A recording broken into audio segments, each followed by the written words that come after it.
3 जून की रात गोमती नगर इलाके में रोड पर हुई एक युवक की मौत का मामला सामने आया था, जिसको लेकर पुलिस और परिजनों में एफआईआर लिखे जाने को लेकर काफी बहस भी रही। परिवार वालों का कहना कि पुलिस उनके बेटे की मौत को सड़क दुर्घटना बता रही, जबकि परिवार वाले उसकी हत्या की आशंका जता रहे हैं। आइए जानते हैं परिवार वालों का क्या कहना है। सर, मेरा बेटा जमान हसन 3 जून को अपने दोस्त अमान सिद्दीकी के साथ गया गोमती नगर। अपनी स्कूटी से गया था, इलेक्ट्रॉनिक स्कूटी थी उसकी, और 10 बजे करीब हमको फ़ोन आता है कि जमान का एक्सीडेंट हो गया और वो एडमिट है हॉस्पिटल में। तो जब हमको पता चला कि ये एक्सीडेंट है, हमने देखा जाके दोनों गाड़ियाँ सही सलामत, कोई गाड़ी में कोई एक भी चोट नहीं आई। गाड़ी जब एक्सीडेंट होता है तो गाड़ियाँ सबसे पहले टूटती हैं, न कि मेरे बेटे को 11-12 जगह इंजरी आई और सर में 3 जगह पसली गई, और मतलब कोई जगह उसकी सलामत नहीं रही थी। और बहुत देर तक वो रोड पे पड़ा रहा, उसका सारा खून निकल गया और उसका हॉस्पिटल में डेथ हो गई। हम गए पुलिस के पास कि भाई एफआईआर लिखो। पुलिस कह रही है कि इसकी एफआईआर नहीं लिखेंगे, एक्सीडेंट की एफआईआर लिखाओ। हमने कहा काहे का एक्सीडेंट, जब एक्सीडेंट हुआ ही नहीं तो हम एक्सीडेंट की क्यों एफआईआर लिखाएं। हमने कहा मेरे बेटे को मर्डर हुआ है, मेरे बच्चे को जान से मार दिया गया है। और जब हमने सीसीटीवी कैमरे देखे जनेश्वर मिश्र पार्क के, तो मेरे बेटे के पीछे 4 बाइकर बहुत तेज स्पीड में गए, और वो 4 बाइकर मतलब 8 लोग थे, एक गाड़ी पे 2-2 लोग बैठे हुए थे। तो वहां पर 2 लोग और भी जख्मी हमको मिले जो हॉस्पिटल गए, साथ में टोटल 4 आदमी हॉस्पिटल गए थे, लोहिया हॉस्पिटल में। फिर हमने देखा कि मतलब मेरा बेटा जो है बिल्कुल कोई बात नहीं कर रहा है, कुछ नहीं कर रहा है लोहिया हॉस्पिटल में। फिर हमको देख के बहुत ज़्यादा मतलब टेंशन हुआ, ये क्या मेरे साथ कयामत आ गई।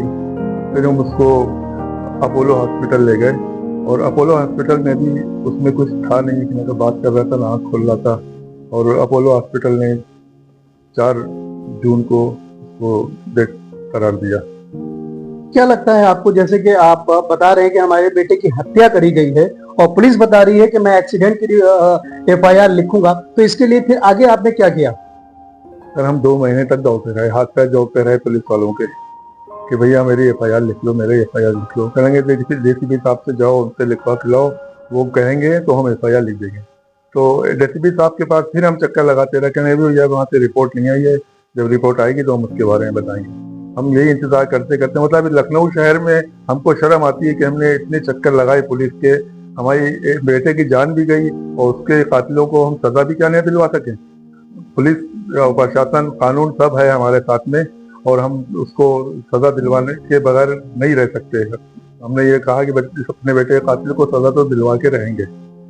फिर एफआईआर मेरी कैसे लिखी गई, हम गए माननीय ब्रजेश पाठक साहब के पास, और उन्होंने हमको दिलासा दिया।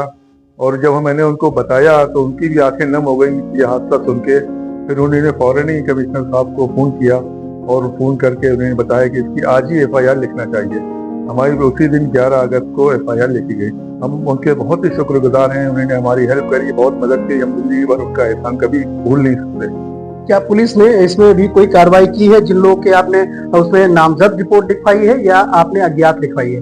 जी, 2 लोग जो एडमिट थे हॉस्पिटल गए थे, उनका नामजद रिपोर्ट मैंने। क्या नाम है दोनों के? एक का नाम हैगा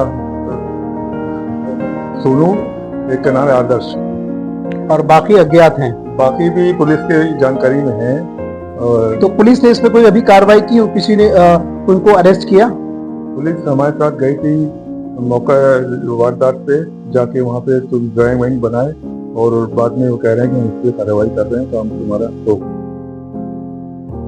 एक बच्चे की जान चली जाती है और पुलिस इस मामले को दबाने में लगी रहती है, कहती है ये हत्या नहीं एक्सीडेंट है। अब देखने वाली बात ये होगी कि परिवार वाले ऐसी दर दर भटकते रहेंगे या उनको न्याय भी मिलेगा।